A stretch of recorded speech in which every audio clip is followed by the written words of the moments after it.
Hello and welcome to another fun-filled nonsense retrospective. I'm your host as always, Rick, and joining me equally as always is Devon. The big question is, fire crocodile, water duck, or leaf kitten? Yes, is the answer. Yeah, today we're going to be talking about Pokemon Scarvio, that's Scarlet and Violet. Still sounds like a horrible, horrible disease. It does a bit, doesn't it? Yeah. But before we get too far into that, let's go with our time-honored tradition of the nonsense asinine hypotheticals. And I know this week they're both Pokemon-themed, so what have you got for me this week? Well, I've made it no secret to you, Rick, that one of my favourite things that Pokemon does is add an additional evolution to an already existing Pokemon, especially considering they're usually a first type and a second gen, and then they get a third. This time we got two. We got one for B-Sharp and one for Primeape. They're both awesome. Yes, they are. So my question's very obvious with that amount of setup. Rick, you get to take any two-stage Pokemon and add a third stage evolution to it. Which one do you pick and what do you do? Ooh, Bonus points if you can come up with some bullshit, weird fucking way to make it evolve, because these two additions were very weird. Yeah, they were very weird. Now, my first thought would be Sandslash, but that kind of goes with Ninetales because they both had Alolan forms, so Yeah, but let's be honest, the Alolan forms were literally just palette swaps and type changes. Yeah, and buffs, because both of them were better with two types. What would be good? I tell you what needs it, Jinx. You know what, I always did think Jinx, because it's weird, out of the 3 Pokemon that got baby evolutions, Jinx is the only one that didn't get an after evolution as well. Yeah, so Magmar and Electabuzz both got a baby in Gen 2 and an evolution in Gen 4. Mr. Mime got a baby in Gen 4 and an evolution in Gen 8.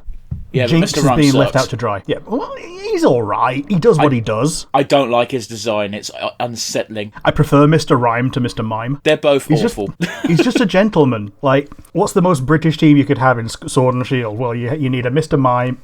Rhyme, and you need a Sirfetch'd. I disagree. Fair. So yeah, I'd give it to Jinx. We've had level up in a specific zone before, and that sucks because you need to get to the zone in game. I do like how they've changed that for Magnemite, and it's just, no, give it a Thunderstone now. Yeah. Don't need to fuck around, don't worry about it. Yeah. So I would say have at least 2 kiss moves and kiss a Pokemon with both kisses and then level up. Okay. So like Sweet Kiss and Lovely Kiss. So use both moves in a battle and then level up. Yeah. That's very easy, but it does fit the formula of bullshit. Yeah, it fits the formula of bullshit. The bullshit thing there is having 2 moves rather than just one, because a lot of the times you've either got to have one move that you use over and over. In Legends Arceus, it was one move that you used in Strong Style or Agile Style, and Strong Style exists in Pokemon now. Yeah. So it used 2 PP to either do a stronger one that was more accurate and give you negative priority, or 2 PP to do a weaker one with more accuracy that has positive priority. Okay. Well, this was in Legend Arceus where you had like the FF10 conditional time thing. Well, that was just an ATB gorge of extra steps. Yeah, you could tell what things were before you did it. So yeah, I'd give it to Jinx. What do you make it look like? Ooh, Like I did ask. It was part of the question. I'd make it look like more tall and voluptuous like Hatterene and less like a squat dwarf. Okay. But yeah, a new waifu Pokemon, bringing back Jinx to the forefront. I'd make her very purple because apparently that's the way that you get around using blackface these days. All right, listen. Jinx is pretty bad though. Back in the day, It was. It's just Mr. Popo in a wig. Yeah, you're not even wrong. Oh, jeez. Yeah, Mr. Popo in drag.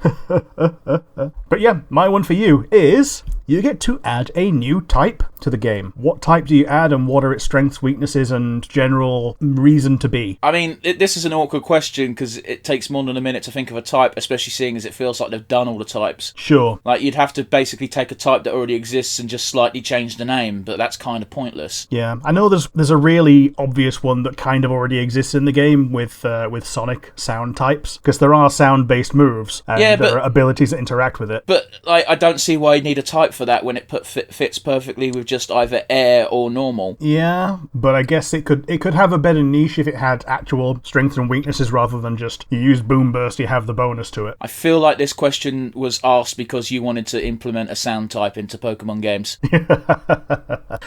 Well, fair enough then. So I'll turn the one back on you then. What 2-stage dude would you add a 3rd stage to? Oh, I was unprepared. Let me see here. It's weird, isn't it? Because you've got to think of a 2-stage Pokemon Pokemon, I think I'd add one to Hypno. Hypno? Sure. Yeah, that's overdue, especially seeing as it's actually in the new game as well. Yeah, I could see a third stage Hypno being, like dark or something. I don't know if I don't think I'd change its type. I think I'd keep it strictly psychic, and I think I'd go the route of like Mega Alakazam and just have a bunch of the fucking pendulums. I'll just have a bunch of those just floating around it. Yeah, just a bunch of clock pendulums. Yeah. Give it a bit of a bigger beard. Yeah, because currently all he's got really is his nose, isn't it? Yeah, it does look a bit like a Jewish stereotype. Yeah, whereas Drowsy is kind of okay because it's a tapir and it's got like its little elephant trunk and everything. It looks weird when it becomes Hypno. A little bit. Like, if you imagine drawing the transition between the two, it would look horrifying. Yeah. I say give it a beard. I more meant like its weird like neck fur, make that more prominent. Yeah, the Eevee ruff that it has. As for how to make it evolve, I don't know, man. Probably put a total of 5 Pokemon to sleep or something stupid. Sure, like use Dream Eater 5 times or something. Nah, not Dream Eater, specifically Hypnosis, because it's Hypno. Yeah, sure. I just remember in Gen 1, Hypnosis Dream Eater was the combo. Yeah, but Gen 1 was broken. Yeah. Like, we're from the generation where we started with that shit, but anyone who goes, oh, it was a masterpiece of a game, clearly doesn't fucking remember how fucked up that game was. Yep, like the only grass types that weren't also poison were just Parasect, Exeggutor, and Tangela, and that was it. Which is weird, because Tangela looks like the most poison of poison. It does, like... But fuck that, how about the thing where the attack stats straight up lie to you? Oh, yeah.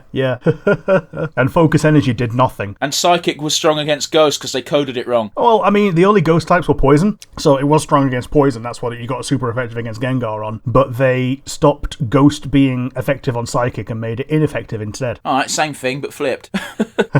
But yeah, today we are talking about Pokemon Scarlet and Pokemon Violet. I played Violet, I also have experience of Scarlet, and you ordered Violet, or thought you did, didn't you? Yeah, that was a weird one. I'm pretty sure I pre-ordered Violet, but obviously I didn't because I ended up with Scarlet. But I also didn't really care. Sure. The two big deals are what legendary you get as your ride-on Pokemon for the entire time, and what professor you interact with. And turns out, the professor you interact with a lot less than I was expecting. Yeah, like you talk to them at the beginning when you get your Pokemon to ride on, and then you pretty much forget they exist until the end of the game. Yeah, they send you texts now and again whenever you unlock an HM for your ride on, and they go, oh yeah, cool, you can now do this. Press this button to do it. I might be in the minority here, but I really prefer the design of the regular Cyclore Pokemon than the legendaries as a riding type. I kind of agree with you. Like, the legendaries for a riding Pokemon are over-designed for a character of your size.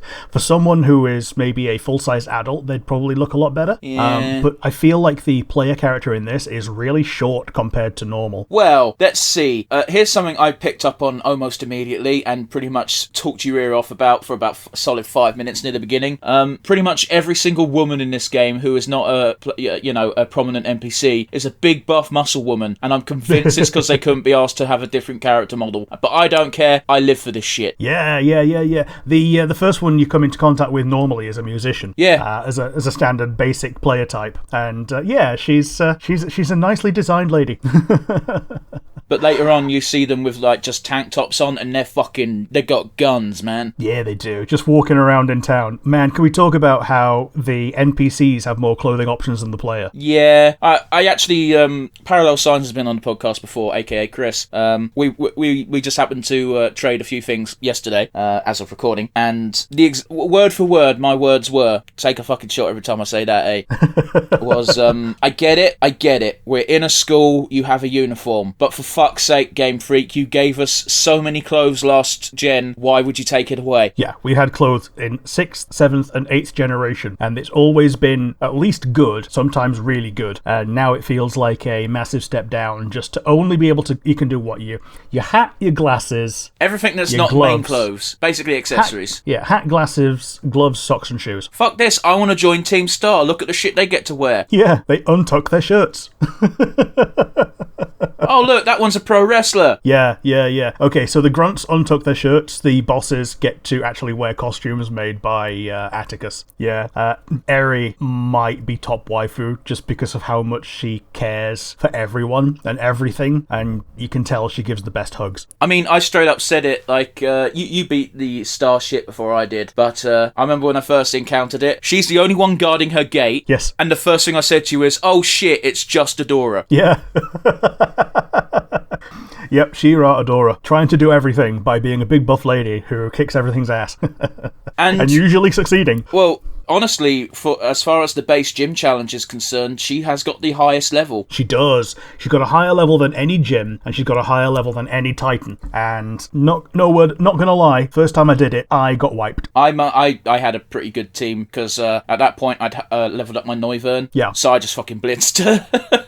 Yeah, second time I did it, I was prepared, and I had a better team, and, did a bit of setup, and just blitzed it. But, yeah, it seems a lot of Pokemon in this generation, or a lot of, high-end trainers, are very weak to setup moves. They will just sit and let you do 6 bulk ups, let you heal up with a potion, and then just let you win. Well, it's interesting you should say things being weak to setups, because I've done quite a few 5-star, 6-star raids now. Not loads, but I've done enough to get my bearings, and the absolute go-to method right now is, the future Hariyama? Yeah, so everyone seems to lean towards that Pokemon, and they instantly do belly drum, and that seems to just be the go-to tactic nowadays. Sweet. Obviously, it won't work against, psychic types, but... Because, thinking of it, he's even got more attack than a huge power Azumarill. Well, there you go. So, yeah, that would work. The only downside is, obviously, it cuts your HP in half, but it's Hariyama, and he's got a fuck ton. Yeah, he's got loads. Half of 6 of shit zillions is still zillions. We're jumping around a little bit, but seeing as we've kind of gravitated towards Eri, do you want to just talk about Team Star and the Star Challenge first? I think we maybe should go chronologically. You start with your starters. Well, okay then, fuck me, I guess. We will get to her though. Fuck the natural flow of the conversation. We've got a fucking structure. You start with your starters. You've got Quaxley, the duck with the pompadour. You've got Sprigatito, the cat who is just a cat. And you've got Fuecoco, who the coconut-shaped crocodile. I absolutely adore the fact that the internet cannot let go of the fact that the cat stands up at its evolution. Hey, if you want an animal that's an animal, pick the fire crocodile. Yeah, it stays an animal.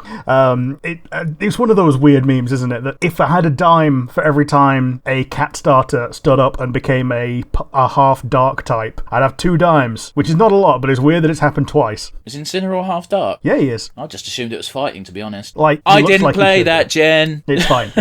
He looks like he should be fighting, but yeah, he's dark. He's the heel wrestler rather than all the other actual fighting types, because Game Freak listened and said, okay, yeah, we had 3 firefightings in a row.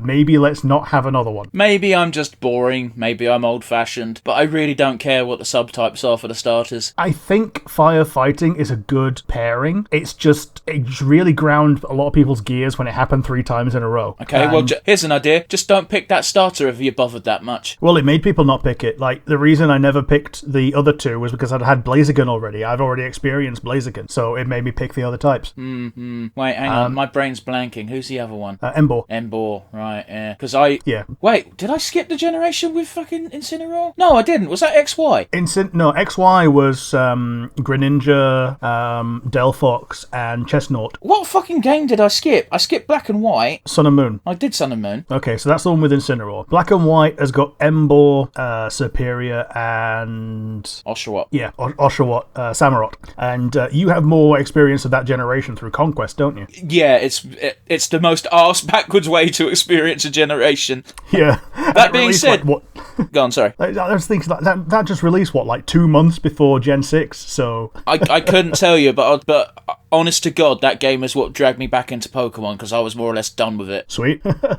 Well, good to have you back. Wow. Well, and then everyone shit on Sun and Moon, and I still don't really know why. The game was fine. I get the fact that it not having a traditional gym challenge was grating, because I wasn't a fan of that, but the game was still fine. Yeah, exactly. It was fine, just not perfect. Which is something a way you could describe almost every Pokemon game. Yeah. It's fine, but not perfect. I think Gen 2 is the one that got closest to perfect in terms of what it did, and even then, it's still not perfect. I think, seeing as we're on the topic, and you said to start at the beginning, it seems to be a common enough sentiment that I'm willing to go out on a limb and go ahead and share it and say it. And I think you're of the same mind. This game is broken as fuck. So that is Scarlet and Violet. Yes. But fuck me, is it the most fun Pokemon game we've had in a while. Also, yes.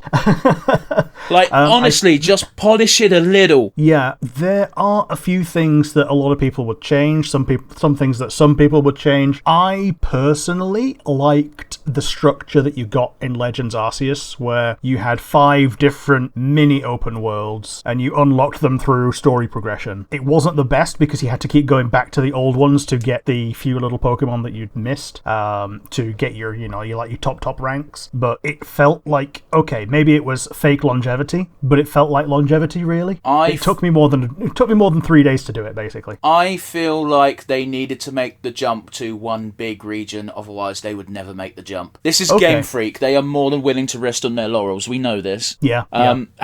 We also can't gloss over the fact that Game Freak pumps out Pokemon games incredibly quickly. Yes. And that is no doubt a factor on the technical limitations that we're seeing. Mm-hmm. They've tried to do 1 a year, and this year we got 2. Which is just bollocks. Because the one for last year was handled by a third party, so they delayed their own until the year after. What was last year's Pokemon game? Last year's Pokemon was Brilliant Diamond and Shining Pearl. Which isn't really a Pokemon. Oh, yeah, okay, I get you. Third party because it was a remake. Yeah, so they contracted a third party to do the remake. I'll be real with you. I don't know why they don't just... I know why, because Game Freak is fucking overprotective of Pokemon. Because if someone else can do Pokemon, they're out of a job. Mm-hmm. They're really protective of their intellectual property and what gets added to remakes. They really have a stranglehold on making sure that the remakes are not better than the original by more than just the graphical upgrade, you know? That's tight. It's very anti-consumer, and it's a pain in the dick, because when they do their own remakes, they do really good ones. So, like... Mystery Dungeon. Yeah. I mean, that was just a re-release more than anything else, but they popped it on the Switch. That was a graphical upgrade at the very least. Sure. Yeah, they did like an HD sprite overhaul. Well, the original game was 2D, more or less, for fuck's sake. Yeah. Like Fire Red and Leaf Green is not the best remake, but they added quite a lot of content. And then Heart Gold and Soul Silver is possibly the one that people point to and say, yeah, this is peak Pokemon.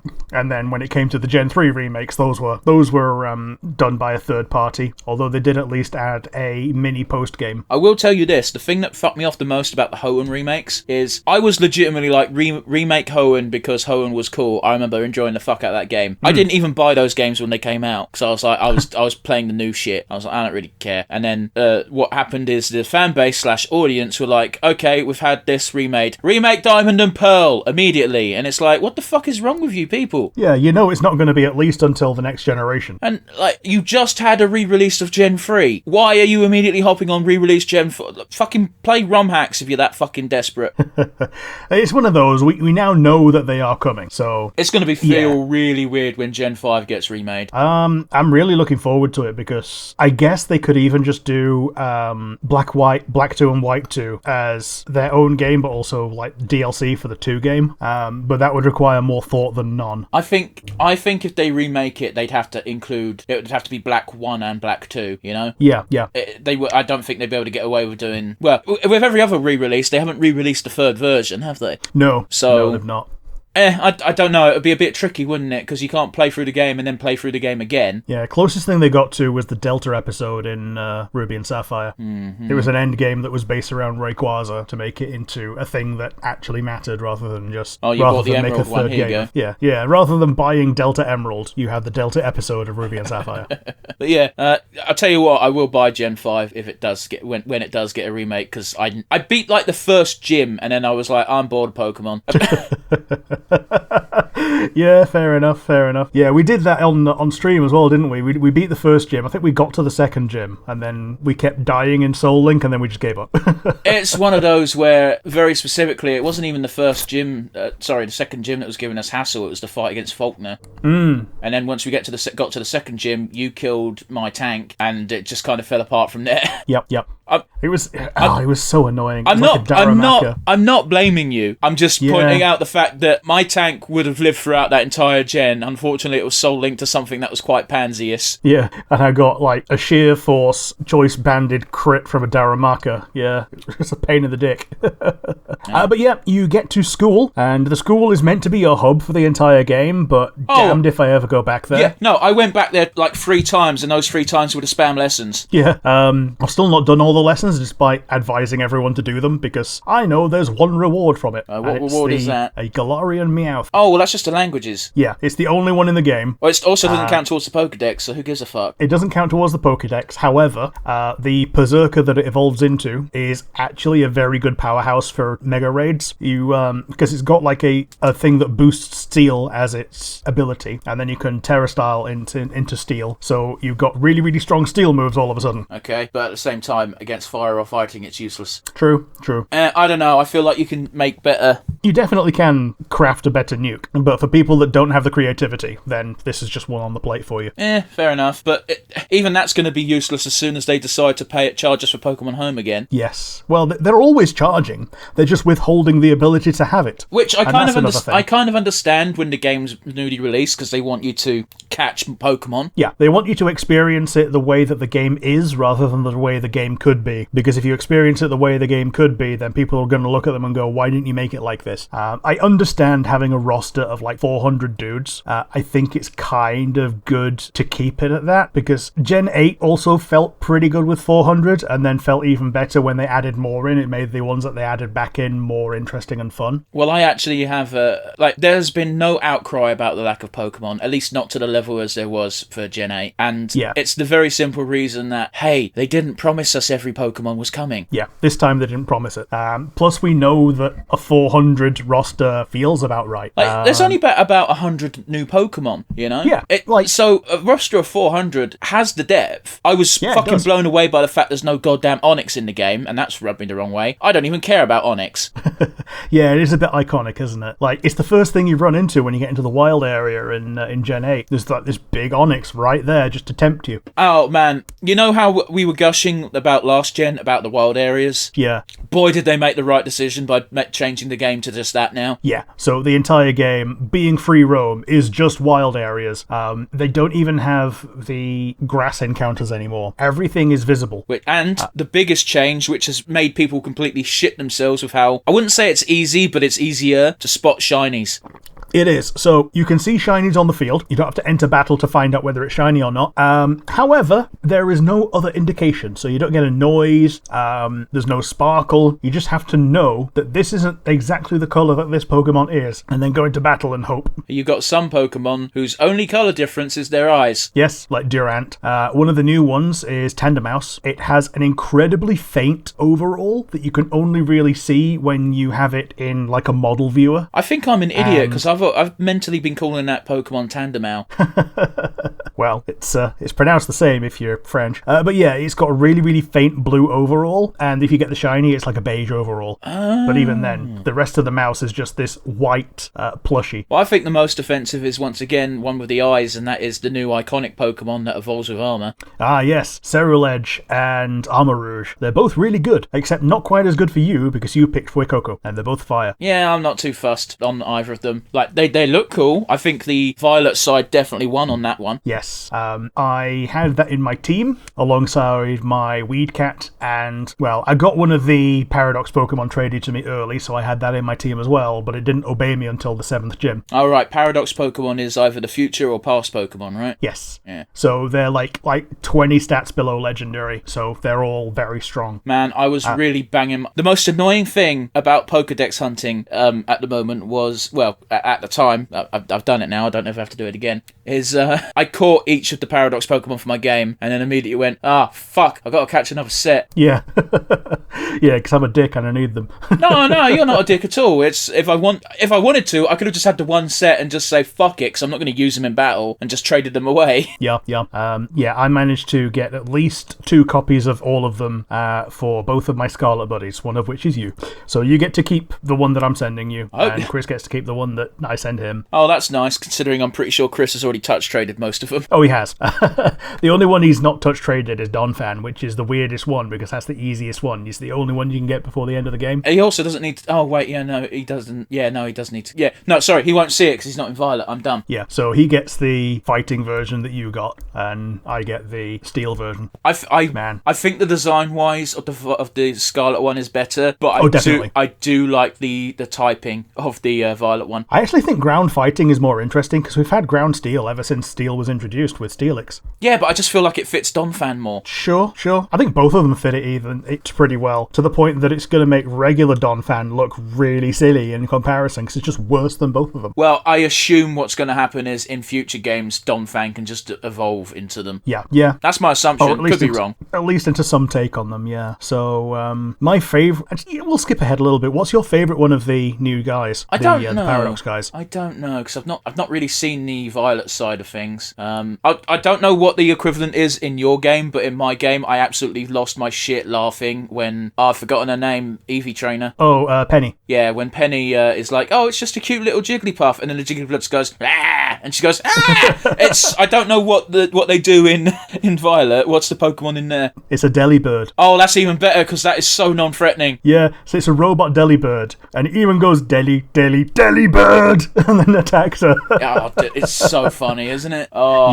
Yeah. I think because it looks just a bit like Mecha Godzilla, if you squint, I quite like the Iron Tyranitar. Yeah, the Iron Tyranitar. I think the thing that's made me not like it as much as I hoped I would is that the animations are very blocky. That's a shame, but I kind of get it. You can understand it, but it feels more like a toy than a mecha. Right. And yes, I know I'm infamous for hating on Mecha, but Mecha Godzilla's the exception for the rule. Yeah.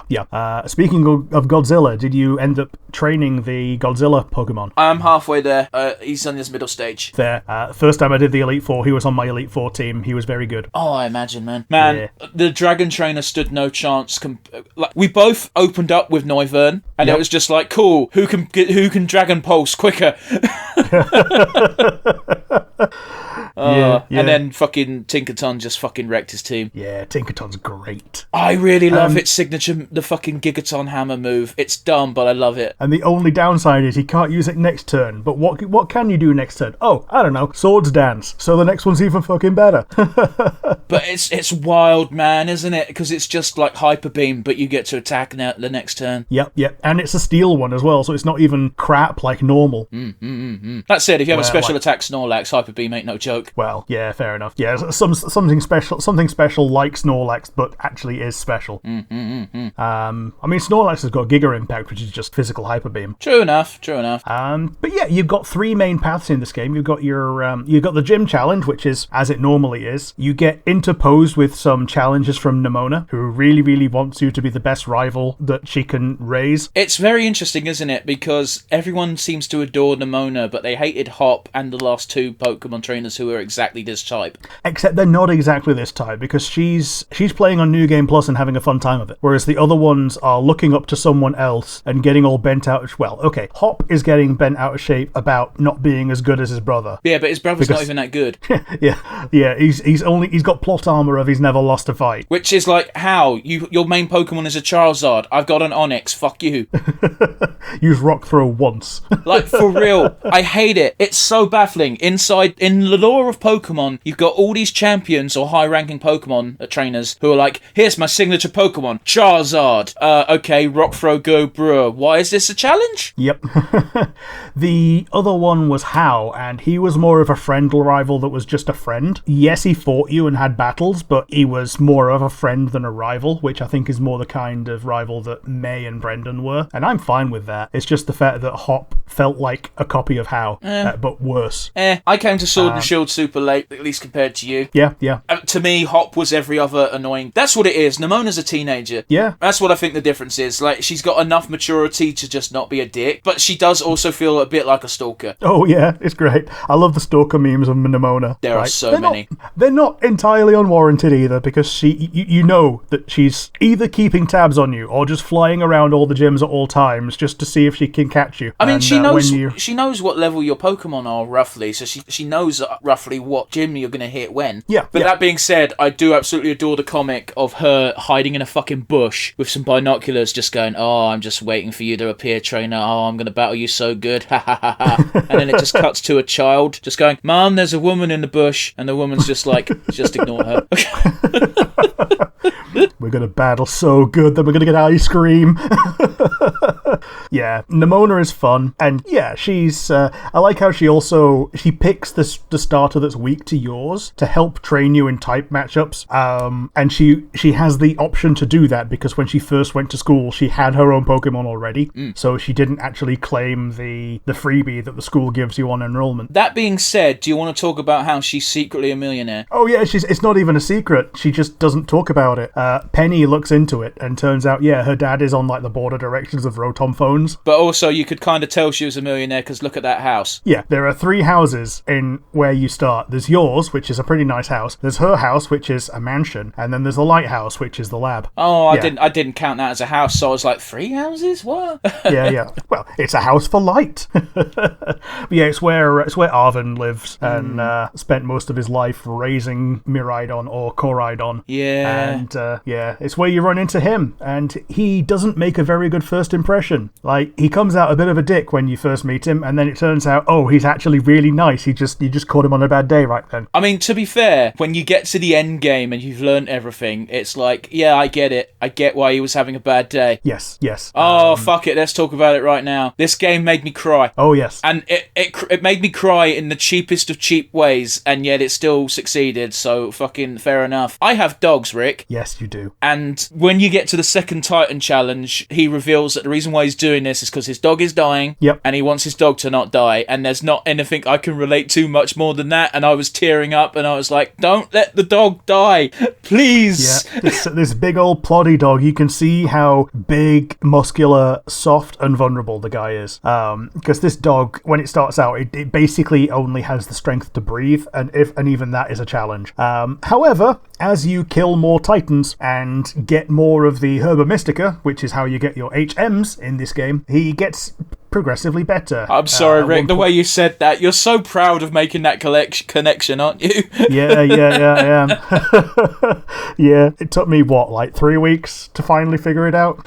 But yeah, like the dog, at one point he opens his eyes, at one point he goes rough and actually starts, barking and living, and then eventually, for the final one, he can stand up and pick up the Pokeball and play fetch. Yeah, and then when you complete the story, he fucking battles you with him. Yeah, immediately he's into battle mode, and it's like, yeah, he's been looking forward to this a long time. I forgot, it's been so long since he's been healthy that I forgot how much he loved to battle. Oh, goddamn. Like, it's a Pokemon game. In my heart of hearts, I knew the entire time they're not going to kill the puppy. But I don't care. My brain's thinking to the dogs, the older dogs that I've had in the past that have gone. Oh, man, I can't, man. When it comes to doggos, pets in general, it fucking tugs at the heartstrings more than it should. They have killed dogs off screen in the past, though. Yeah, off screen. Not a main character dog. One of them was close. In Arceus, they had... I didn't play that game, Rick. Yeah, they had an Arcanine, which in that game is rock fire, so it's even weaker to water. Yeah, it's an old English sheepdog, right? Well, yeah, I think so. It had to dive into the sea to save Puppy Growlithe, and then drowned because it's super weak to water. So now Puppy Growlithe has to be raised up to be the new Lord of the Island, because that was the old Lord of the Island. Rick, that's dumb. Well, yeah, but yeah, there's like 10 lords, and they're all new Pokemon in Legends Arceus. Some of them you battle, some of them you end up with as ride Pokemon. I'm trying really hard not to laugh at the concept of Pokemon lords. Well, yeah, but they're... It does sound like silly, come on. It's a territorial lord of an area, and there's one of each for each clan, and the human characters are all caretakers of the lords, so they'll either go and take it food or whatever, or just make sure that other things are not predators for it. But surely if there's a predator of the lord, then the predator's the new lord. You'd think. This system is falling apart very quickly. This is an artificial lord system. It's almost absolutely. It's almost an analogy for old Japan. Yeah. And one of them decides, oh, I like how the lord is going berserk. He's having the time of his life. He's electrocuting everyone. You're not going to get near him and calm him down. So it's the human that is the antagonist for that zone. Why? Yeah, because he's a pillock. And actually, that guy has the same eyes as Penny. Okay. Weirdly enough, it's just something that I noticed. Yeah, the other two two routes. You got Nimona is your rival for the gym route. Arven is your companion for the Great Titan Hunt for the Herba Mystica. And Penny she's a member of the Supply Corps. Okay, commas. Rick, you and I are over the age of 30. Yes. Did you at any point not suspect Penny as being the same person on the phone? No. Yeah, right, okay, cool. Just something as an aside, very quickly. I learned this today because I was browsing the subreddit because I was bored. The 5-star gym badge areas are all named after stars in the Cassiopeia star sign. Yeah, they are the 5 brightest stars in the Cassiopeia constellation. And also, if you turn the map slightly if you rotate the map about 90 degrees, it literally makes the star sign. Oh, I didn't know that one. That's really cool. Yeah, well, it's basically just a W on the piss. I'm not wrong, look it up. Yeah. I didn't discover that on my own, saw it on Reddit, not going to claim to be that smart. Yeah, so they even drop many hints along the way. Like, Penny goes, oh yeah, I'm pretty good at hacking and everything, just after Cassiopeia has rung you up for the first time saying, yeah, I hacked your phone is under my control, you're going to talk to me or I'm going to blow it up or whatever. And press gangs you into doing Operation Starfall. I don't think she technically press gangs you, because it's funny, isn't it? Because it's right after you get told to do the sandwich stuff and the gym challenge, and both Nimona and Arven are saying, oh, well, you don't have to, but I'd really appreciate it if you did. And then Cassiopeia just does the exact same thing. Oh, he doesn't have to. I'm just saying it's an option. Yeah. And if you don't, you're screwing yourself out of content because, it's the best stuff. I mean, is having everything done. I was going to say, the thing that really kind of ground my gears a little bit is I thought everything aside the gym challenge was optional, and then you got to the end of the game and it's like, oh, no, it is not. Yeah. Arven was actually the first one that I finished. Same. Yeah. Once you've done a few of them, you realise, oh yeah, this is how I unlock more and more mobility. Yes, you kind of start beelining for them.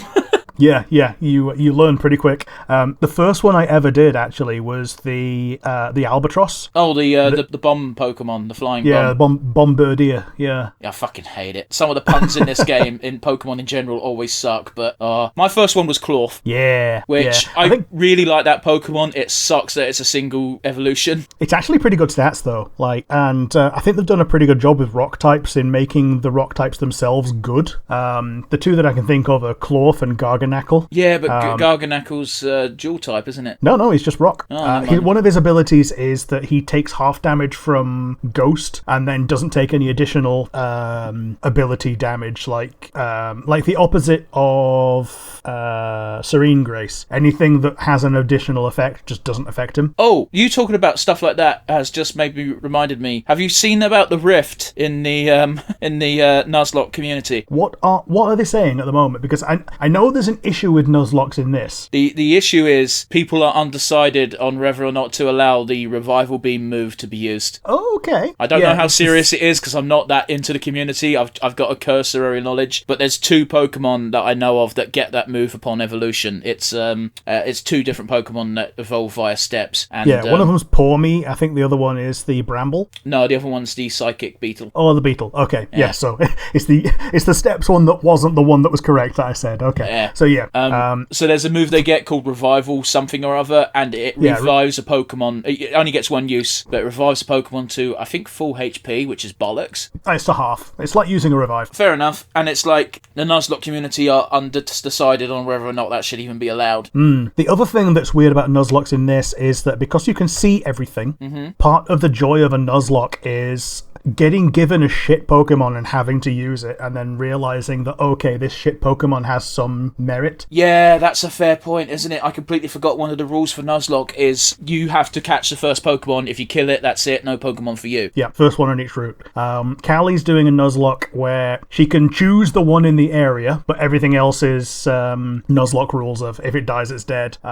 She's made it 1 item per Pokemon per battle rather than 0 items or infinite items. Infinite items makes a Nuzlocke easy, but at the same time, it makes it trivial. Well, it doesn't make it trivial because you still got to play around crits and shit. But Yeah. if you really want to make a Nuzlocke non-trivial, all you have to do is take switching off. Yeah. That's not an option in this game either. You have to manually say, don't switch, because they removed set battle. Oh, that's weird. And they've also made it so you can't turn off animations this time. I was aware of that. I got very annoyed, and then, well, now I've beaten the game, I'm like, no, the animations are so long that I care. Yeah.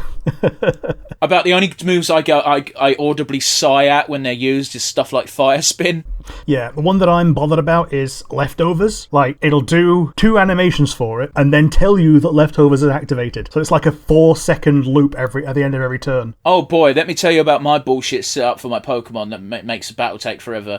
You know the new Olive Pokemon? Oh, yeah. Yeah, so its fully evolved form is the Olive Tree, which I fucking love. I put it in the box recently because I got a shiny Ursula, not Ursula, Teddy Ursa, so I'm leveling that up. But when you punch it, it lays down grass terrain. Yeah, which heals everything. However, I also set up Leech Seed. I then also have it with Leftovers. So at the end of every round of combat, it's like, cool, I will now make a sandwich. Yeah. Yeah, I also used Arboliva in my first run through. I got a shiny randomly. Like, early on, when I was dicking about on Scarlet, I found a shiny Fletchling and a shiny Smoliv, like, really early on. Used them both on my team throughout. And right at the end of the game, I got, like, 5 in, like, 20 minutes. It was dumb. Yeah, the sheer number of shinies you get if you're lucky is fantastic. I was going to say, you're still on the lucky side for that, because, again, I've played the entire game, I've seen 1 shiny. Who knows? I might have seen more and they were very subtle, but when there's a group of Teddy Ursa being protected by a Mama Ursaring, the green one is very obvious. Yes. I think that's what makes you notice shinies more, is when they're in a group and one of them is off color. Yeah. Because a pink deerling is difficult to see if it's the normal one that's pink, but if it's among a bunch of green ones, then you notice the pink one. Well, because this is the one that changes color depending on what season it is. Well, I thought it was just the flower that changed if it was shiny. Yeah, so the flowers is the thing that mainly changes, but they're all pink hued. Okay. So when it's alongside the green ones, the one that's like kind of browny pink with a pink flower, really obvious. Fair enough. I've managed to get all 3 of the grass normal Pokemon as shinies, which is really weird. Well, that being said, I was very confused the first time I took a punch as the Olive, and I was like, hang on, why is that super effective? Because I didn't know it was half normal. Oh, yes. Yeah. I got the Olive, I've got the deer, and I've got Go-Go. Yeah, I don't care for Go-Go. But yeah, the Operation Starfall, it has a new gimmick of you beat the entire mini villain team for each base just by sending out 3 dudes and doing auto battles. I don't see the point in it. Nah, because either you piss it and they take no damage, or your guys take a bit of damage and you can go and heal up, and there is absolutely 0 chance you're not getting to the 10-minute mark that they give you. But yeah, it's that's basically just a formality, and then you fight the boss. They have a couple of themed things, and then their car is the type that the boss is. It's driven by a conglomerate of like 4 different Pokemon. It was a unique concept for a boss fight, having it all be this new engine type Pokemon, but the type of the team and this and that. That was interesting enough, but it really didn't make a lot of sense, and you've also got the fact that you get no XP for these. No. That said, I also did this in the super wrong order and was struggling against my first one, because the first one I did was the fire one, which is level 25. My Pokemon were about level 23, and I didn't want to level my Pokemon up too much because I had only got 2 gym badges at the time, but you actually told me later on that that only applies to Pokemon caught at that level. You could go over that level and it doesn't matter. Yeah, we found that out later. But yeah, the disobedience is a big deal in this. If you catch something higher level than you can than your badges let you control, then you will never be able to control it until your badges are high enough. Which isn't that time. You can level up higher, it seems, but it always looks at the level you caught it at. Yeah, that's fair. Also, like, apart from ancient Pokemon, which is super late game anyway, so you're not going to get... Well, you actually can't get there until you beat the game. I think the highest random wild Pokemon I've found is like level 54. I think the water spouting Garchomp is 65. 5. Well, I've not seen that, so... Okay, it's one of the static sparklers. Right. So there are 2 ways to fight the new gimmick of terastallized Pokemon. Well, 3 technically, because one of them is with trainers who just do it. One of them is dens, which is a lot like the Dynamax dens in Gen 8, but better. And the other one is you find one with a shiny, sparkly aura on the field. The ones with the auras tend to be static. That Pokemon will always show up with a specific Terra type. But the dens are chaos. Like, anything can be anything. Yeah, but you still get the shadow before you go in, so you know it'll be. Man, I fucking ruined someone's day the other day. What'd you do? There was a steel den that I joined in on. It was a 5-star den, so nothing to laugh at. Uh-huh. It was a Haunch Crow. I could see that from the shadow, and I was like, oh, it's steel. It'll be weak to fire. Go, Skeledirge. Oh. Did you get your shit pushed in by Dark-type moves? I got my shit pushed in by Dark-type moves because I forgot that even though it's a steel Terra-type, it's still the fucking Haunch Crow. Yep, still has its own things. So I made a big mistake, and I'm sure the person who I ruined the day of was pulling out their hair going, you're a fucking idiot. And I'm like, I know, I'm sorry. Yeah, just double-handed face palms. I'm a 30-year-old man. I should know better.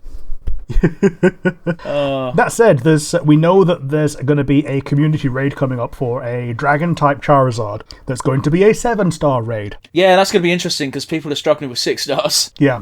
People think that... I think it's pretty much stated that it's going to have both the Charizard types in terms of moves and also Steel because it is good coverage for both of Dragon's weakness. Yeah, except Tinkaton. Then again, Fire, so fuck it, never mind. Yeah, it's got Fire for Tinkaton. Yeah. As of Gen 8, there is nothing that resists all 4 of those types. I don't know if there's anything Gen 9 that does. I don't think so. I don't know about resist, but if you have a normal type, you at least won't be super weak against anything. Yeah. As of Gen 8, it's about 50-50 as to whether you're neutral or weak to something. Okay. The one that I can think of, well, 2 that I can think of off the top of my head that are going to be neutral and also have a good answer are Azumarill and Mecha Delibird. Even though that's ice steel, is it? It's ice water. Okay. Even though all of the future Paradox have iron in their name, the only one that's actually steel is Donphan. I'm genuinely surprised because I would have assumed they all had steel typings. Yeah, me too. But yeah, apparently it's like some shiny polymer plastic and they're just called iron. Fuck off! However, with the shiny, they're just like some kind of chrome thing that hasn't been painted yet. Oh man, sorry. As an aside, have you seen the way they handled the dex entries for the Paradox Pokemon? Yeah, so in the version that you have, it's really pedestrian and it says this looks like the thing that was in this journal. But if you send it to the other one, you actually get a very good dex entry. Which is weird, right? You'd think it'd be the other way around. Yeah, you'd think that you'd actually get some kind of, joy out of catching the Pokemon. But yeah, we fight all of Team Star. We find out that they're just misunderstood teens who banded together to face bullies. They weren't bullies, but they get blamed for being them because all of a sudden there's no bullying, and maybe that's because, oh yeah, these gangs of bullies are now off-site. Nah, they're still the anti-bully squad. One of my favourite things is they all got together to do a nuclear operation, and that was to beat the fuck and intimidate all of the bullies. But all the bullies were bitch-ass cowards, and as soon as the group turned up, they just went, alright, we out. Yep. So there wasn't even a big old fight or brawl like they keep implying that there is. They just turned up and the other side went, nah. Yeah. Although, to be fair, if you had a gang of dudes show up with 5 cars and threaten to put your shit in with them, yeah, you might decide, yeah, maybe not. Listen, I don't condone bullying in any sense of the word. However, I think I made the joke with you when I first encountered him. The poison guy is definitely the kind of fucker who does Naruto runs in the hallway. Yep. And I can guarantee you that's why he was getting picked on. I'm not saying it was right. I'm not saying it was deserved. But he's definitely not a Japanese person. His name is Atticus, and he's almost certainly just an ethnically Spanish person from ethnically fantasy Spain, and he's just a massive weeb.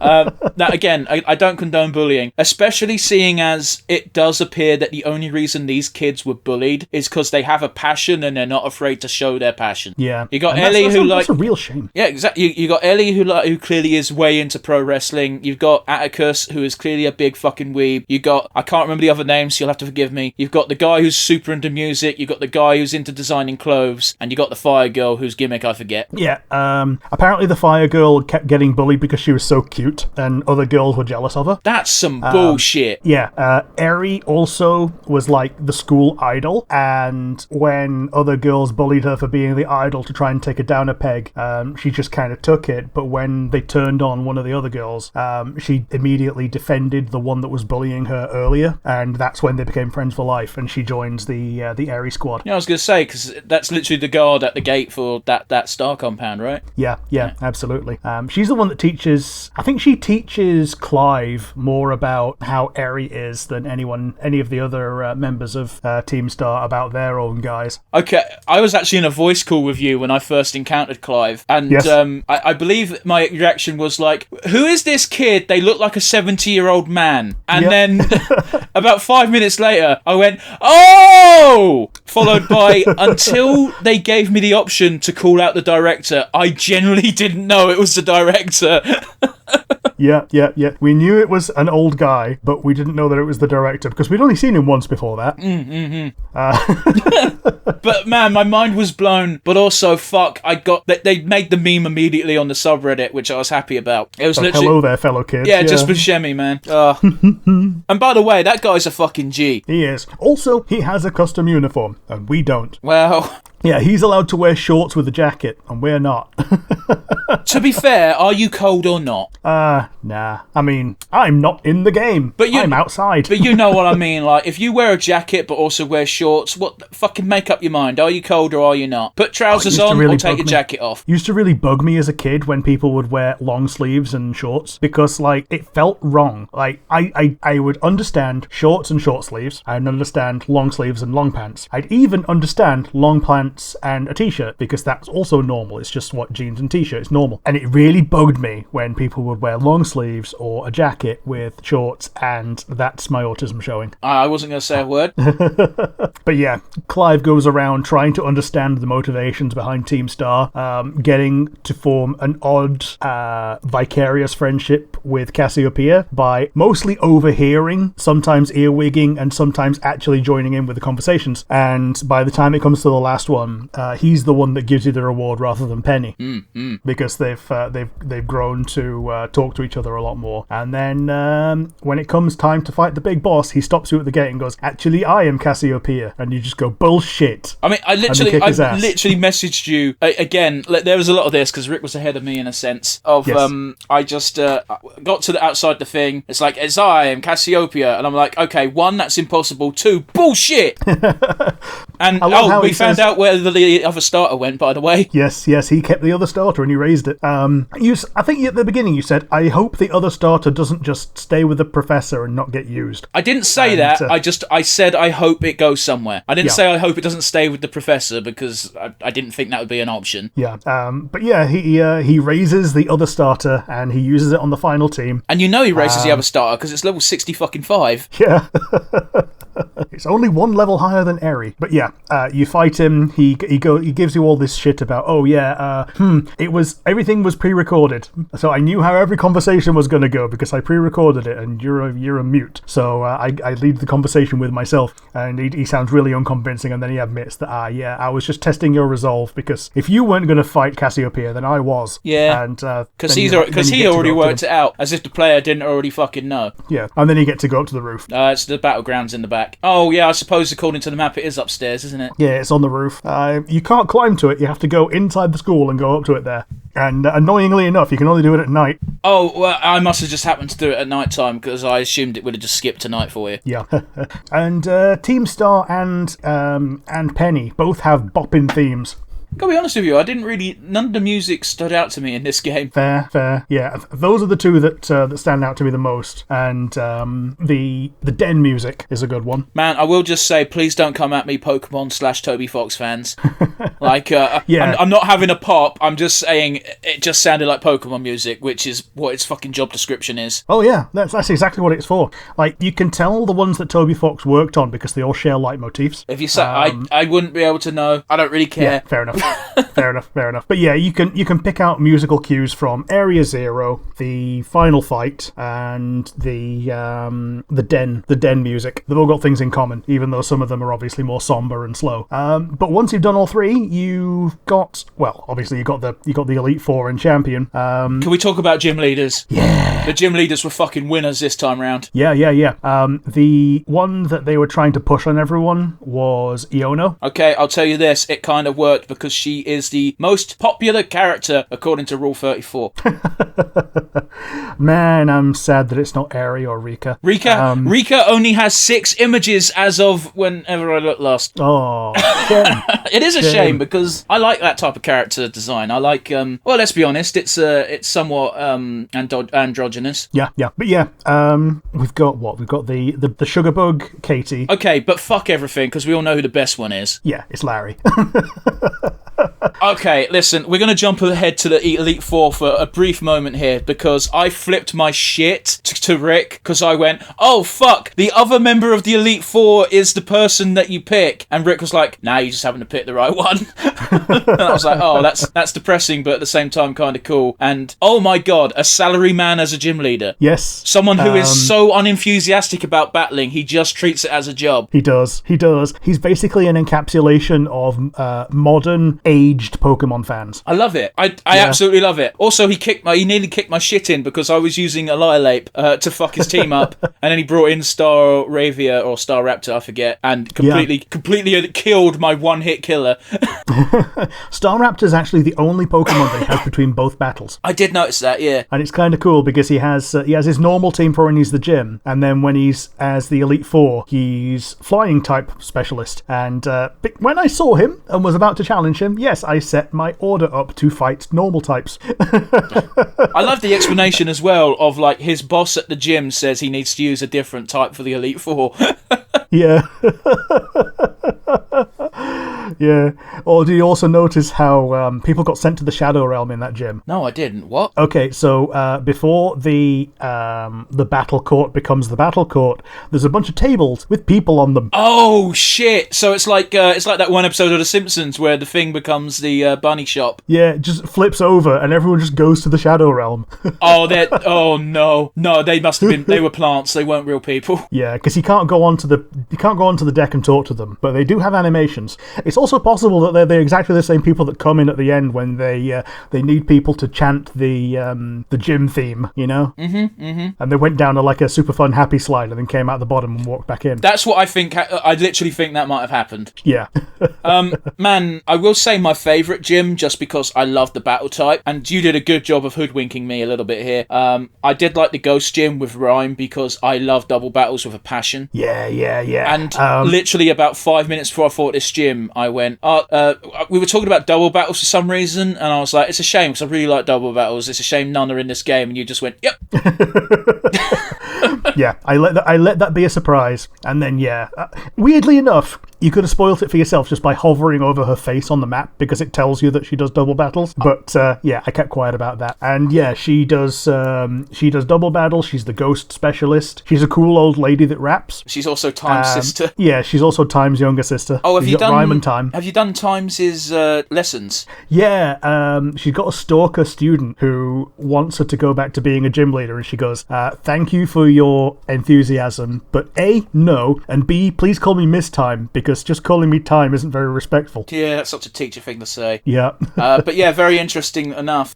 Time used to basically run that gym as a rock gym. Yes. So I just little touches of that which just flesh out the world a bit is so rare in Pokemon that I latch onto it. I like how it's also kind of like a little nod to Gen 8 where the Snow Town, you either got an ice gym or a rock gym. Yep. Because it was like a snow mountain.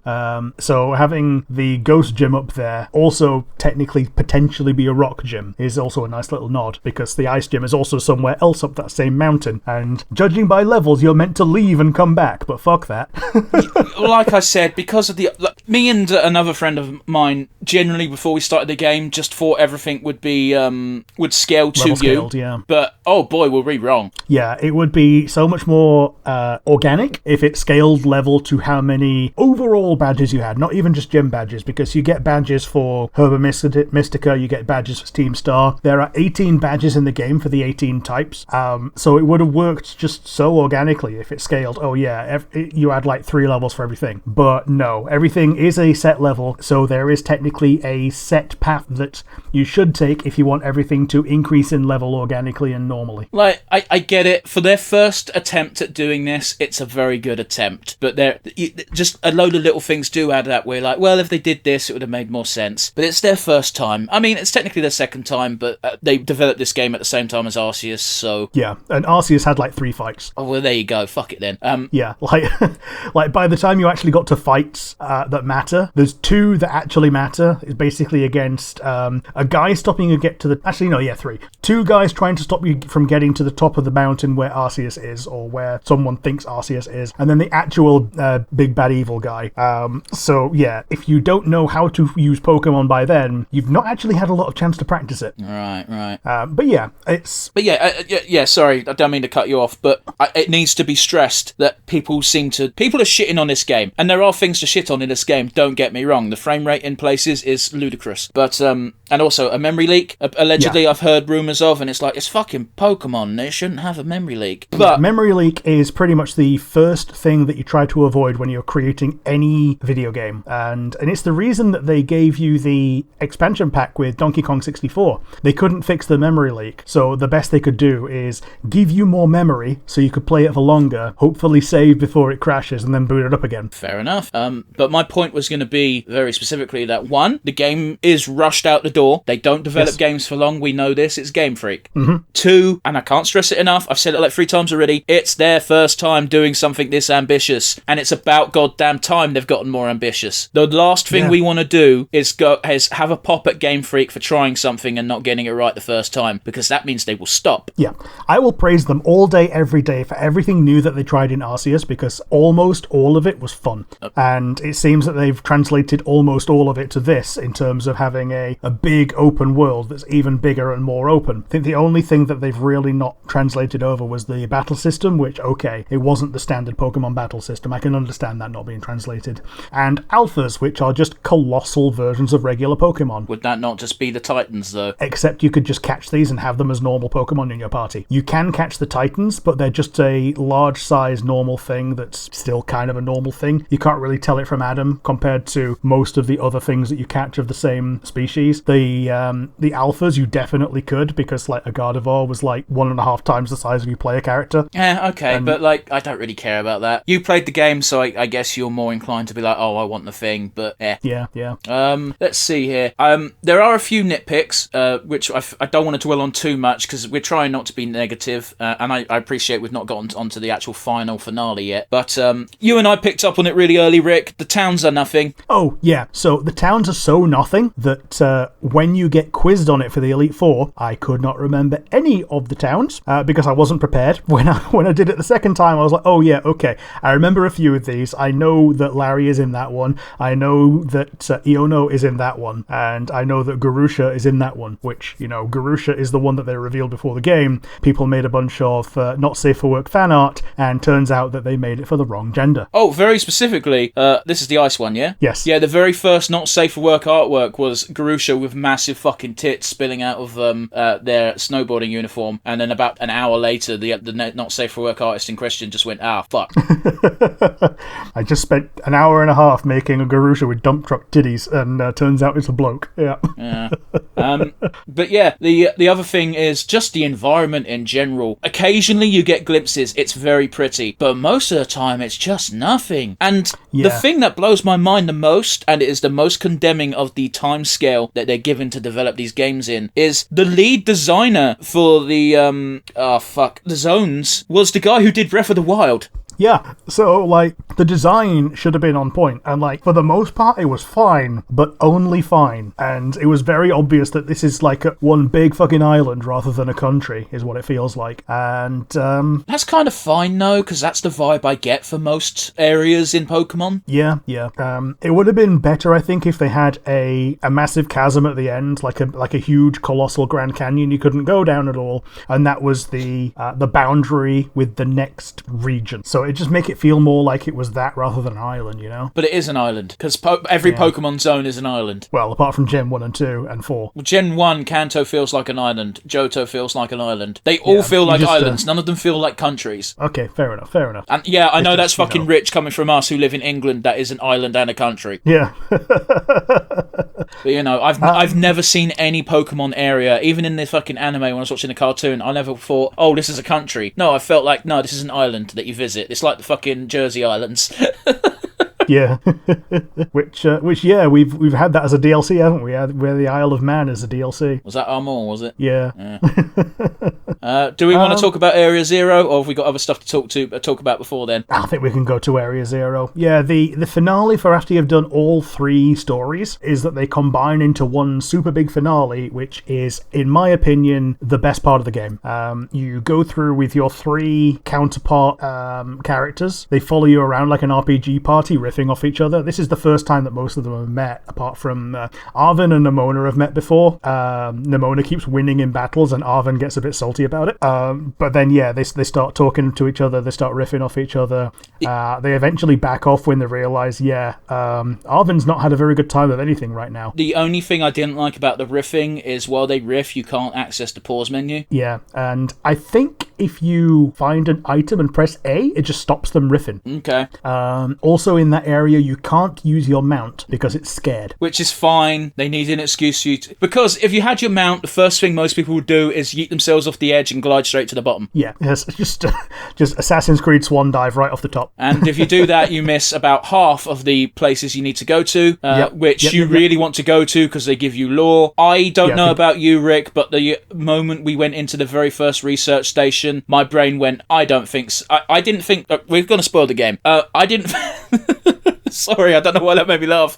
I didn't think Seda was dead, but what I did think was that because time machines are involved, she is currently stuck in the past. And then the second research station hit, and I went, oh, maybe she is dead. Maybe we're talking to a robot, because they do not make it subtle. And by the way, it's fucking weird that Seda has a robot. I imagine it fits really well with the Violet Professor. Yeah, he even says, like, we don't have the technology to make a robot like this in our time, but using technology that I got from the future, we finished it, just in case we needed a backup. And, shock horror, we fucking did.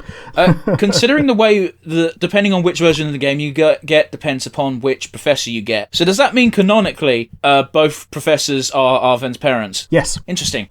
So technically it means the other one is still alive out there. Yeah, that's what I'm thinking. Although I think what it also means is that the other parent is such a deadbeat that they weren't involved at all in in Arven's life. Or they already got fucking transported to the Enterprise. Yeah.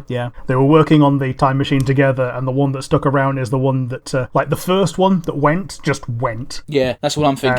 And the other one is the one that stuck around a bit and did actually die protecting your Rhydon from the other Rhydon. Which I fucking hate. That's the way it went down. Yeah, because Arven just turns to our Rhydon and says, "You ruined my life." Well... Yeah, but he doesn't really mean it. He immediately sort of backtracks. He says, "You really ruined my life, but I don't feel good watching you cower in fear," because like he's had to raise this Rhydon and not reveal it to the world because it's a secret. And then the moment the player character gets it, he just fucking rides it everywhere.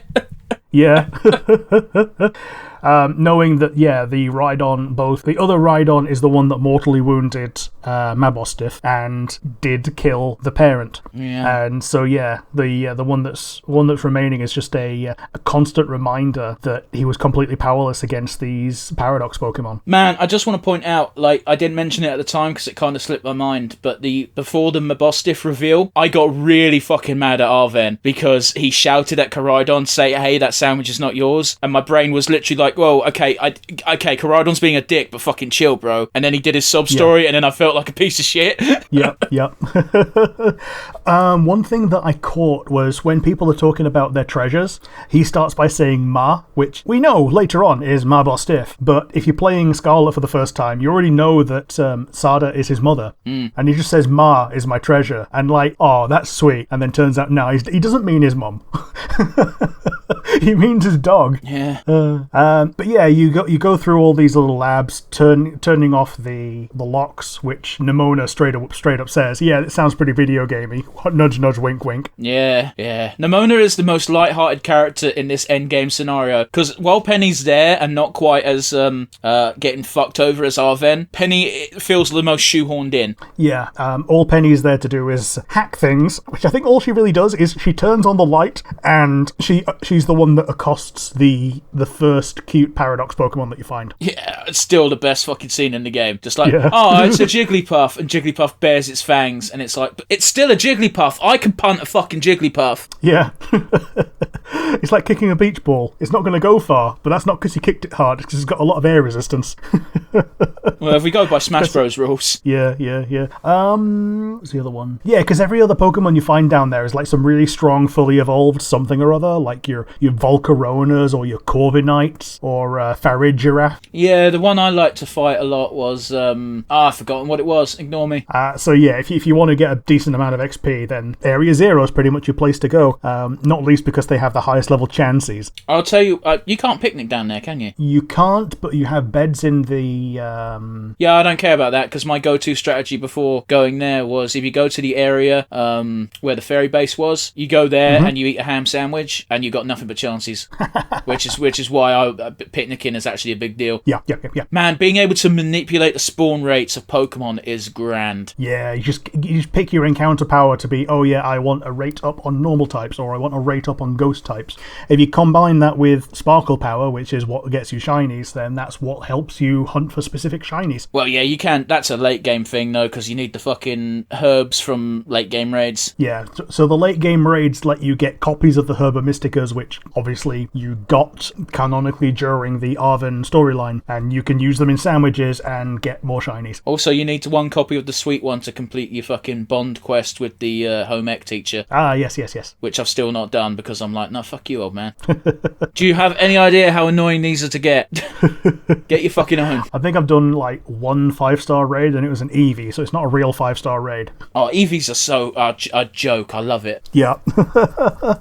Although that said, the fact that you can have now any Eevee of any type is kind of cool. Sure. So you can have like a Steel Flareon. It's neat. But yeah, you finally get down to the bottom of the pit after you've come across a few more of the paradoxes, including the Fun Cave. If you go down the Fun Cave early, then you can get either Fluttermane in your game or the Hydreigon in mine. You can get it early. Are you sure it's Fluttermane and you're not thinking of Roaring Moon, the Salamence? Fluttermane shows up a lot more often there. It's only when you unlock the door that Roaring Moon starts showing up. Okay, well that really... How come you can get... What did you say your version was? My version one is Hydreigon. So why would you get Hydreigon while we're stuck with fucking Fluttermane? Because those are the ones that are opposite to each other. The one that's opposite to Roaring Moon Salamence is Iron Valiant Gallade Gardevoir. Oh man, okay. Have you seen the shiny version of that? Yeah. It's fucking cool. It's just chrome. The only thing I would change about it is I turned the pink red. No, but the pink fits the theme of Gallade. Yeah. I actually think red would fit more, but oh well. Where's red on original Gallade? Well, it's because it's a fusion of Gallade and Gardevoir. Gardevoir's got the red horn coming out of its tit. No, I still think pink matches it better. Sure. Well, this is like hot neon. You just want it to be red because you want to be Blood and Edgelord. Yeah.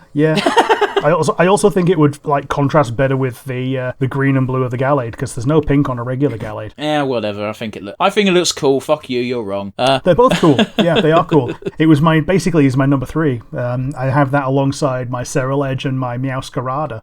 It's neat. It's a cool Pokemon. I like it. But yeah, you get down to the bottom, you open the door and let loose a bunch of Paradox Pokemon, which everyone else scatters and takes care of on your behalf. And then you go in and talk to a dead body. body. It's not a dead body, it's a robot. Yeah, it's a robot. The robot says that human presence has been detected, and then starts reanimating. Yes. With some Go on, sir. intentionally jerky and unsettling movements. This pretty much from this scene until the end of the mainline story broke my fucking heart. Yeah, because the worst part of it is the robot has more humanity than the actual professor did. Well, I don't think that's necessarily true, because you got to bear in mind the reason why the robot acts the way it does is because it downloaded the memories of the professor. Now, I get what you're saying. I think you're more referring to the dream of, oh, just let all the fucking ancient Pokemon out, who gives a fuck. But, yeah. Or in your case, future Pokemon. Mm-hmm. But, yeah, because the robot has perspective. The robot knows how dangerous they are from the outside looking in after seeing the original professor die. Yeah, I suppose so. It's just, So technically, it could have happened either way around, except that the original professor would have had a bit more of a struggle surviving on food down there, you know? I mean, it's Pokemon World. You could do some weird shit with food. Yeah. I've got 70 ham sandwiches and 1 Pokeball. Yeah, that'll do you. Like, I think there's a very realistic possibility that if Sada had lived and, you know, proceeded to observe things, she might have essentially gotten to the same conclusion the robot did. But you're correct. Yeah. The fact that her vision existed means it could have blinded her. Mm-hmm. Who's to say, really? Totally. But fucking hell, the confrontation at the end with Arven finding out everything, the guy needs a hug. He does. And he basically gets one, which is nice. Like, everyone else is saying, okay, we now need to do something to take our minds off everything and celebrate the fact that we won. And Arvin's like, yeah, I want to go home. And they're saying, oh, but we're going to need someone to cook for us. And then the Rhydon just nudges him towards you. To be fair, there's one thing Arven can do is sandwiches. Yeah. However, that being said, you're a pretty shit cook if you can't do a sandwich. Although, if you make a large enough sandwich, you become an immediate shit cook. When you try and stack so many things and the top of the bread just phases through the table because your sandwich is too tall. I did see a very funny video of someone stacking a bunch of tofu and some other stuff. I don't know why they were doing it. They must have had a recipe. And they put the bread on, the bread hit the very top layer, and everything crumbled down. And it's just like, fuck, that would legitimately upset me. But at the same time, it is very funny. Yeah, I like when Callie did it for the first time. She stacked it too high. The bread sent everything flying, and she said, "Oh, yo, what the fuck?" Like, as if you wouldn't pick that up and put it back together again, and then realize, well, it's not my fault. The bread phased through the table. I mean, you and I said it ourselves. The first time I made a sandwich, my ingredient instantly fell on the floor because I didn't know you had to hold a. Yep. Everyone does that. Every time you make the first jambon beurre, your first piece of ham gets dropped on either the table or the plate. Because why would you hold A and not press A and then press it again? Yeah. It's so not And also, how many times do you find yourself looking at the picture of your sandwich spinning before remembering you have to press A again? Yeah. It's a real big thing. The number of times you have to press A one more time than you think, because you have to go through like an end user license agreement for trading a Pokemon. Oh man. Yeah. Yeah. It's funny when you're finished, but at the time it's like, why? This is so dumb. This trading session took 25 minutes longer than normal. Speaking of dumb, I do like that canonically the professor is absolutely shite at catching Pokemon. Oh, yeah, they have a full pocket full of Master Balls. Yeah, their entire team is sent out via Master Balls. Now, to be fair, the Paradox Pokemon have got very low catch rates. They do. But at the same time, fuck me, you're a Pokemon professor, get good. It's a hell of a flex, though, isn't it? Just standing on a pedestal and just dispassionately letting go of Master Balls to unleash horrors from another time upon you that you've, like, other than the ones that you've seen and had to battle coming up to now. All of these are completely alien to any other Pokemon trainer. Yeah, it's very true. It was, I think it was a masterclass in how Pokemon can do these things. Withhold this creature from you the entire game, only unleash it at the end, and have an entire 6-on-6 fight that's completely dripping with otherness. Really unsettling and really cool. I'll be real with you. The ace Pokemon at the end, the Roaring Moon, the Ancient Salamence, gave my team a real hard time. Yeah, mine was the Gallade, and I decided to send out my own. Fair enough. So it was a Gallade versus Gallade, and it was pretty cool. Yeah. Unfortunately, all of this tension and coolness is kind of taken away when you have to fight Koraidon. Yeah. So he thanks you, or he or she thanks you for beating them because they were overtaken by a need for the system to protect itself. Well, bear in mind that yeah, they say before they fight you, by the way, when we do this, I'm going to go all out on you, so please, for fuck's sake, be ready for that. Yeah. And then once you beat them, it's like, oh shit, I didn't realise the professor was this fucking paranoid, and there's another step of security. Yes, the Paradise system. It locks all the Pokemon that are not registered to the professor. Which, as soon as they said that, it's like, well, I can see where this is fucking going. Yep, and the professor gets taken over and basically terrestrializes as an android. And when it says it was challenged by AI Sada or AI Turo, the entire text box glitches and then reorganizes to you are challenged by the Paradise Protocol. Yeah. Which is also really cool. It's very cool. it's partly cool because I've never seen a Pokemon game do that. Yeah. And it just reminds me a lot of like the end of Undertale when you can't do anything, but maybe you can do something else. And that's when you can go into your Pokemon list and send out your Ex-Rhydon, who is underleveled. Yeah, this is why I kind of don't like the fight, because it's not a real fight, it's very scripted. Yeah, you do chip damage until Penny says, brace yourself, and then you use Endure, and then you've got a turn to heal up, and then you can go into Terra Dragon and kick ass with Terra Blast Dragon type. Well, here's the thing: is I didn't get the hint from Penny, so I didn't endure, and it still didn't do that much damage to me. Oh, do you still go down to 1? No, I was in the red, but I wasn't on 1, so I don't know. So that's what really screamed that it was scripted as fuck to me. Sure. Actually, I think it missed. I can't remember. Either way, like, I didn't endure and it didn't kill me, and then I could terrestrialize, so I don't fucking know. Yeah, the difference between the Rider and the Alpha is that your guy has Terra Dragon and the other one has the other type. So fighting for you, electric for me. Okay. So if you want to use either of them in battle, then that's what you pick based on. Fair enough. And yeah, you win. You get your nice credits. The scene that we described earlier, where Arvin gets nudged to the group of friends to continue being friends with the group of friends. Ed Sheeran plays. Does he? Yeah, the ending theme when the credits roll is an Ed Sheeran song. I think it's called Celestial. I don't fucking listen. Do I look like the type of person that listens to that kind of music? A, no, and B, it was kind of out of place having words, See, again, it's Pokemon. Music in a Pokemon game, it kind of goes one ear in one ear out the other to me. And then you unlock the actual kind of true post-game, but let's be honest, the whole Area Zero thing was the post-game, as far as anyone's concerned. Well, it was the end game, because the real post-game is 6-star raids, and you can't unlock those until you do the post-game. Yeah, so you've got like a tour de force of examining the gyms as champion.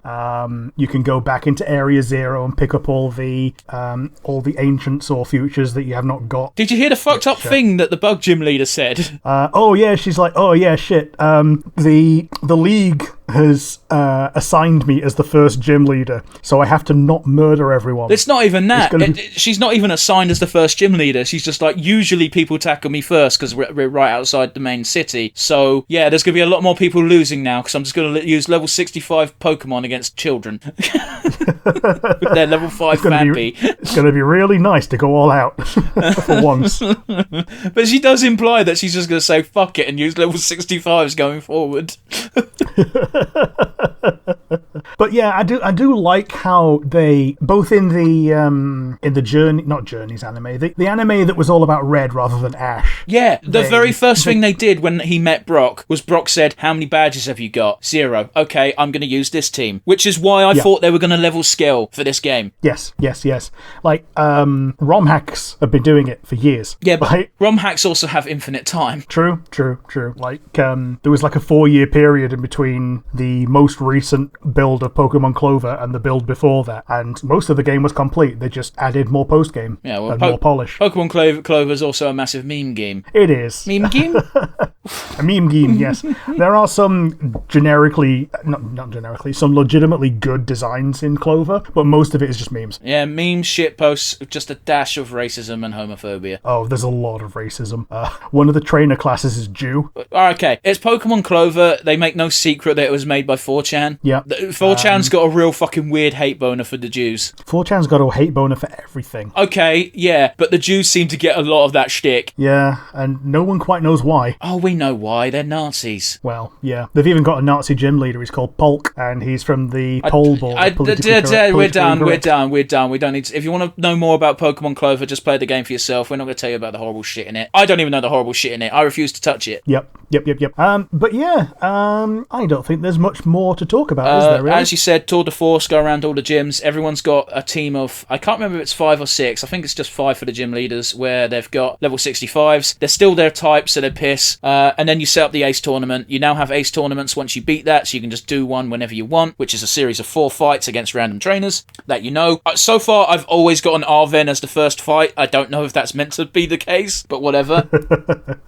Man, I remember in Gen 8 when you could invite someone to the Champions League, and I did it 3 times. I invited Piers every time, and only once did he actually get to the round where he could fight me, because he kept getting knocked out by, like, Ace Trainer Jeff or something. But that's because he refuses to Dynamax. Yeah. But yeah, after you finish the first Ace journey, you should get a phone call on your Rotom phone from the professor, the biology one, and he'll be like, oh, there's some super dangerous terror raids out there, please be careful, but also do them so we can get research. And that's basically the game telling you, hey, congrats, you can now challenge 6-star terror raids. Yeah. Oh yeah, the history guy is, or the history lady, she might be top waifu for me. Apologies to Ari and Rika, but she's like really evil. And she encourages you to go out and find the legendary quartet of sealed ruin Pokemon. Dude, I really like the ice one. Yeah. I caught the ice one literally yesterday, and I'm like, this is by far my favourite design. Yeah, it's like Super Weavile as well. It's actually really competitively good. Well, it literally just looks like a saber-toothed tiger, but with swords. Yes. And she says to you, oh yeah, only the pure of heart could unseal these, which is why I've not been able to do it. But if you ever got bored of those Pokemon and wanted to give them to me, I wouldn't complain. Yeah, I'm not going to give her those. Nope. By the way, she straight up says that she's going to show you on your map where all the stuff is. That is a lie. She shows you where the 4 ruins are, but she doesn't show you where the stakes are. Yeah. And so as you correctly said the other day, there's fucking 8 for each one, so grand total of 32 to find. Yep. You will find some in your normal playthrough. You won't find all of them unless you're really, really looking for them. So if you're having trouble finding them, there's a video by Austin John that shows all of them. If you don't want to watch a video, the picture guide by Sarah B is actually pretty good. That's what I've been using. Sure. But yeah, you will need a guide because there doesn't seem to be any clues in game. So I don't know what the fuck Pokemon were thinking with that one. Well, it's like the Diglett thing in Isle of Armor, isn't it? Yeah, but that weren't for legendaries. No. And also, it was just for getting some Alolans. Yeah, which weren't needed for the decks. They were just there for, hey, do you want the other forms of things? Here, do the thing. Yeah, it was just there for fun. Do you want an Alolan Vulpix? Go. Yeah. But yeah, you can set up your Champions League. You can invite any gym leader or teacher. I think it's only teachers you've got max social link with. I think you can also social link with the director, but I guess he's kind of a teacher. And yeah, after the first Ace tournament, Arven, Penny, and Nimona all have interactions. I don't know if that counts as a social link because I've not talked to them yet, but they do exist in the world of the school. But for some reason, you can't rematch Rika and Poppy. They're the Elite Four. They're the Elite Four. Yeah. But yeah. Oh, man, when I first saw Poppy, because she randomly appears with Rika after one of the gyms, I was just like, you're fucking adorable. What is your deal? I'm part of the Elite Four. I'm like, fuck off. Were you born with a Pokeball in your hand? But the best part is when you kick her ass because she's a child, she almost cries and she apologizes to Rika for not revenging her. Yeah. I didn't take vengeance on you, Rika. That's and the Rika one. Says, yeah. No. It's take revenge for you. And then she shouts for Larry. Oh, dude, when you beat Larry and Larry refuses to raise his voice because it's effort. Yeah. And Rika has to call for. He's not Raihan. That's a different fucking generation. But the dragon Hassel. dude. Yeah. Hassel. Oh man. That being said, I absolutely like the design for the Pokemon champion as well. Sorry, the champion of champions, La Primera. Yeah, Gita. Yeah. One of the things that's really made me fucking laugh is there are people saying that the design for her is not as good as Leon. And the reason this makes me laugh is one of the big complaints from Pokemon Sword and Shield was, why does Leon look shit? He looks like he dressed himself when he was 8 and then just kept wearing those clothes ever since. Apart from the cape, which is full of sponsorships. Which is a very fair assessment because he's like, I'm a knight. It's like, no, you're not.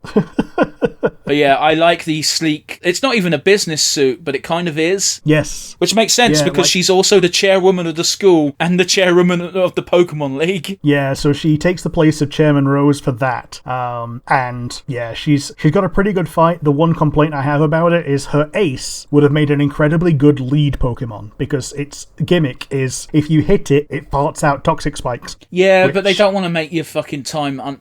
It's meant as a challenge, but not as something to make kids cry. You got to bear in mind, this is Pokemon. Kids will cry if they have, because that's a hard thing to counter. You have to bring... I forget the name of the move, but it's an air type move, isn't it? Rapid Spin will get rid of it, or just if you sit a poison type on it, then it dissolves the toxic spikes. Oh, it dissolves them. It doesn't... I just assumed they stayed there. Yeah, if you bring out a steel type, they're just not affected. If you bring out a poison type, they just get dissolved. I didn't have a poison type in my team by the time I had the champion. Which, by the way, Clodsire is adorable. It is, yeah. It's so much better than Quagsire in terms of design, because it's basically the same thing, but lying down and with the new colour scheme. But it just feels more bulbous, which is great. Yeah, I'm with you on that. I took the piss out of... what the fuck's the name of the region? Paldean Wooper. Yeah. So otherwise known as Pooper. Because it's just a Wooper that's shit brown, but then I didn't realise it got a new evolution, and Clodsire is absolutely adorable. Yeah, and it ejects its ribs when it does moves.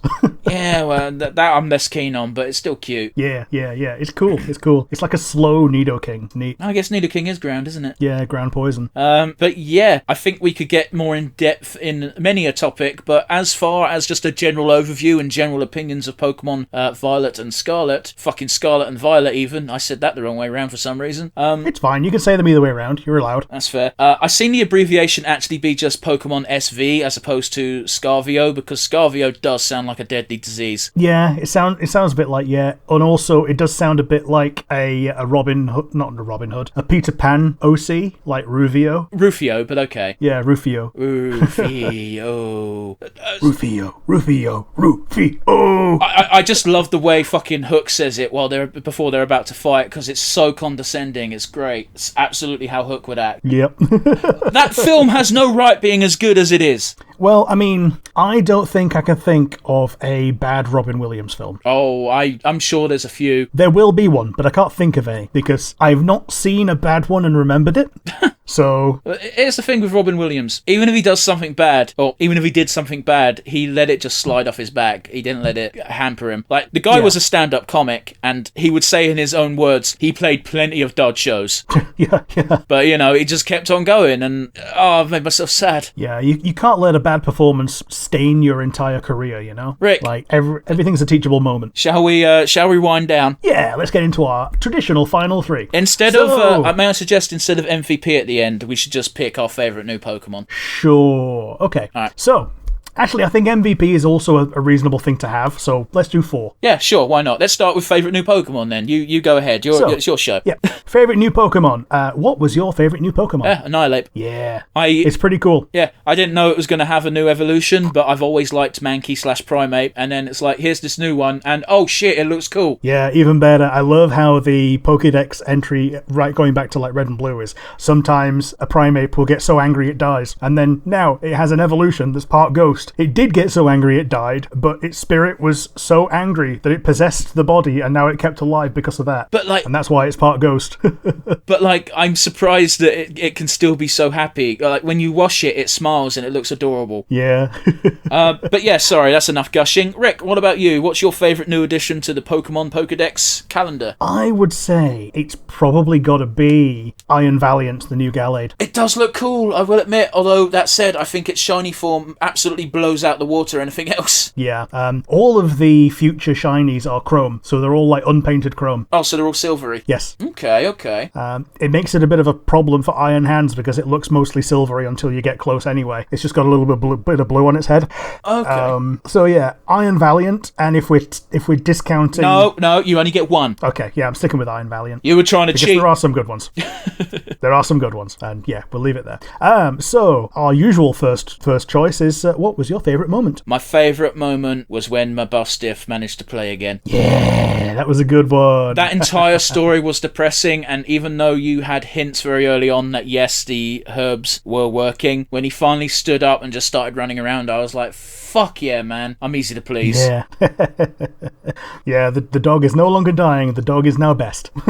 Yeah, man. So yeah, what about you? What was your favourite moment, Rick? I think I brought it up during the podcast already, but I'm going to say the showdown with AI, Turo, and Sada. Okay, yeah. With all of the new sub-legendaries being something that's been withheld from you all this time, something completely wrong, and yet feeling so intense. This is what Ultra Beasts could have been, rather than something you just had to go hunt down because they were causing bother somewhere. Yeah, let's put it this way. I didn't even bother with the Ultra Beasts in Sun and Moon because I was like, I don't care. Yeah.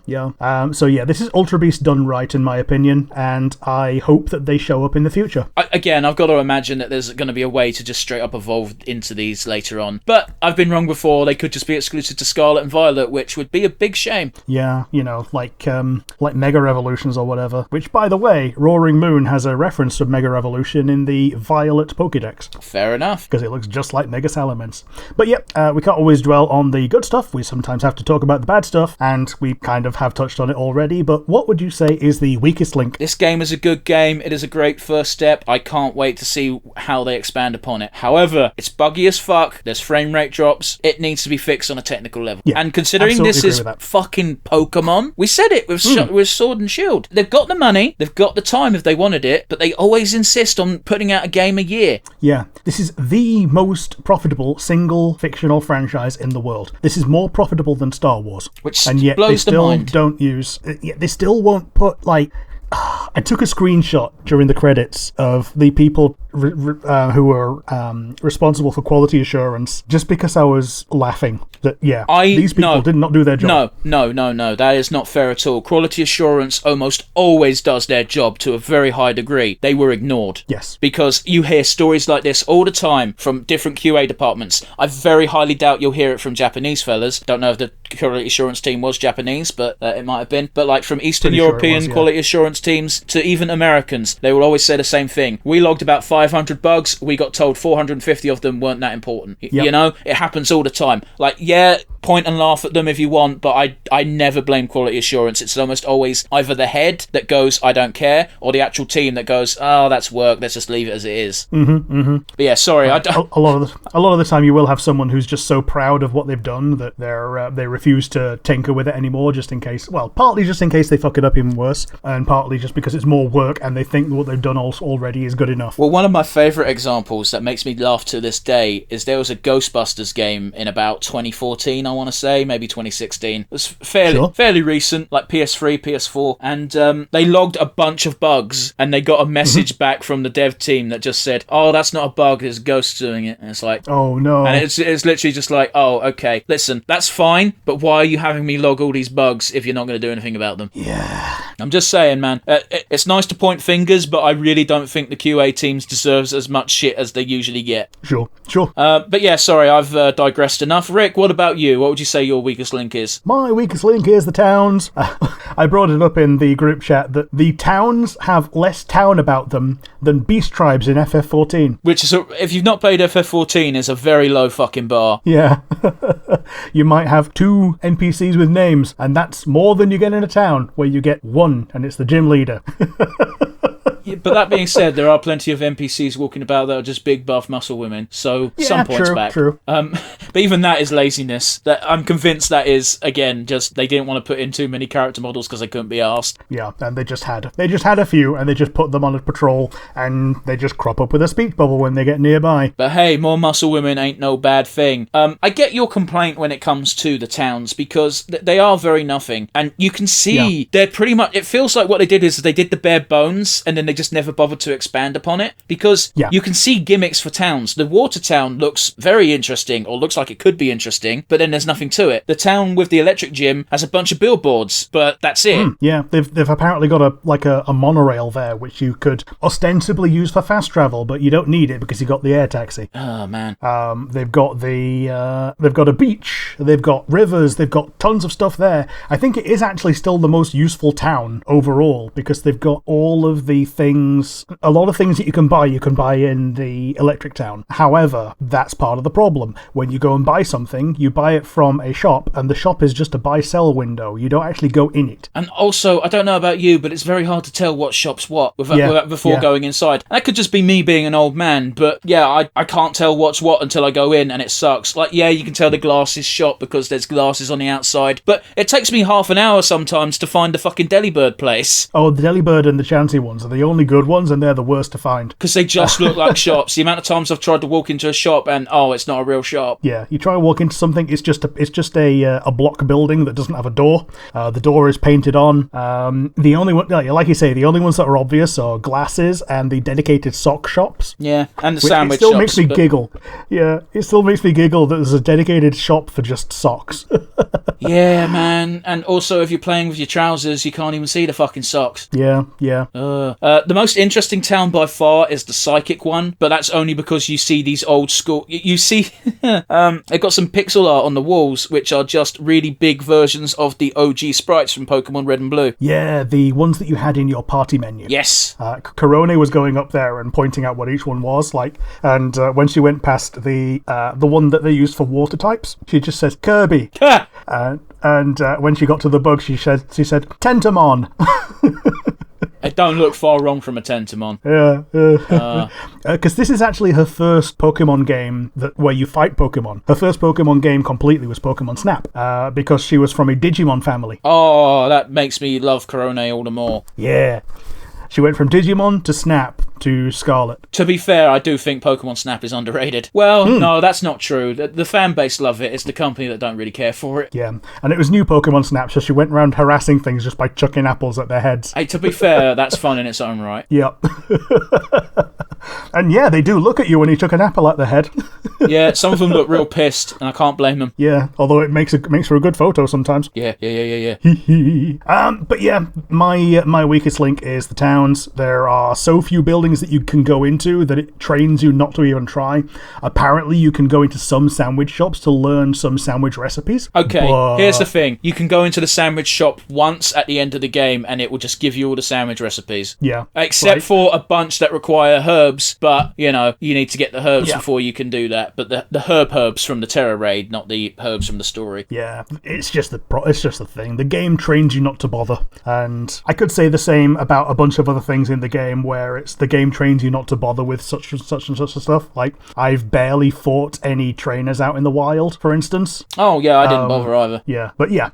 And I think we should now finish on our MVP. Who is your MVP from Pokemon Scarlet and Pokemon Violet? I'm going to go ahead and give it to Director Clavel. Sure. He gives you your starter. He's kind of duty-bound too, but I was not expecting him to be as involved in the plot as he was. Yeah, absolutely. He's the most hands-on Professor archetype so far. Yeah, it's so weird, isn't it? Like, we kind of expected it going in, considering there's two different quote-unquote professors, but the professors aren't actually the professors in this game. They're basically the Giovanni. Yeah. Like, here's the thing. I was agonizing over whether I wanted a cyber bike or whether I wanted an Unga Bunga professor, and it was a really difficult decision, and turns out I chose correctly because you only meet them at the end. Well, I had this discussion with Eyes before I bought the game when I thought I bought Violet, and I said, well, at the end of the day, I don't really care. I think I like purple was basically my decision, and at the end of the day, you're not going to be able to fuck the Unga Bunga professor, so why would you care? Nah, because the other professor does so.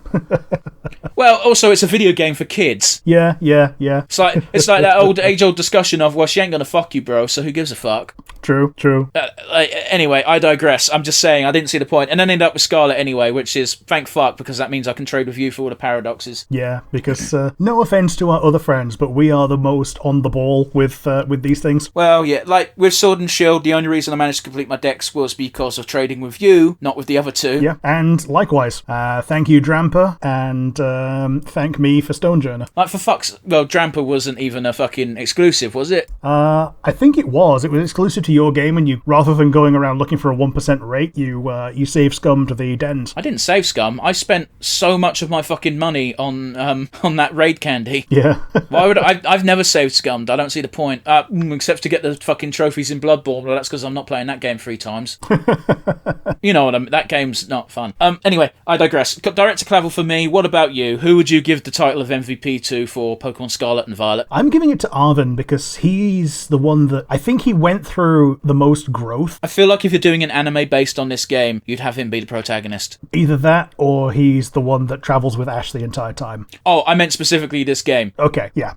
So yeah, Arvin is the one that I'm giving it to because it might be jaded by the fact that, or tinted by the fact that he's the story that we finished the first, but the fact that he's the one that has everyone gathered together to get to the end game also is a point in his favor, because if it weren't for him doing that and the fact that the professor has the link to him to make him do that, you wouldn't have the end game, which I think is the best part. So and he's got the best uptake from first impression to his mid-game persona of I'm sad, I'm doing all I can, you're helping me, thank you so much. And then the end game of you have helped me all that you can, and yet things are still not perfect because the universe has dealt me a shit hand. But he doesn't dwell on it. So yeah, I think he's probably the best character in this game so far. I mean, it's a very quick uptick, isn't it? Because you go from a really rocky beginning to as soon as you've enrolled in school, technically a couple of months pass. The game glosses over that bit for you. Yeah, it does. But when you come out, Arven's just like, hey, I'm sorry for being a dick. There's been a lot on my plate. But you don't force him to do that. He comes up to you and just does it. Granted, he wants something from you, but you know. And also, I've got to be honest with you, any character who calls you little buddy is okay in my book. Yeah. As long as they're not doing it sarcastically. Which I don't think Arvin does. No, he doesn't. No, he's Nemona's age. Yeah. How old do you think those characters are? Because I get the vibe of like 15, 16, but they could easily be 18. Oh, yeah, I think they're like 14, 15, 16, yeah. They're older than 10, which is what I guess you're meant to be, like 10, 12. It's never going to happen because we're not the target audience, but I would love a game where you're like 20. Well, you can tell that they're older because they're taller and more developed. I mean, Nemona's got tits, they are right in your face. Yeah, yeah, literally in your face, like they're at eye level and everything. But yeah, I think that's about it for today and Pokemon Scarlet and Pokemon Violet. If you liked the video, you've got the comment section down below, and if you're listening via one of the many audio platforms, you have our email, which you can send to nonsensereviewuk@gmail.com. Once again, that is nonsensereviewuk@gmail.com. You can exit the train by the left. That's the voice I was doing. Please mind the gap. If you've made it this far, then as always, you are our favourite people, and I guess we'll close it by saying thank you for watching, goodbye from me. Yes, or alternatively, thank you for listening. It's a goodbye from him.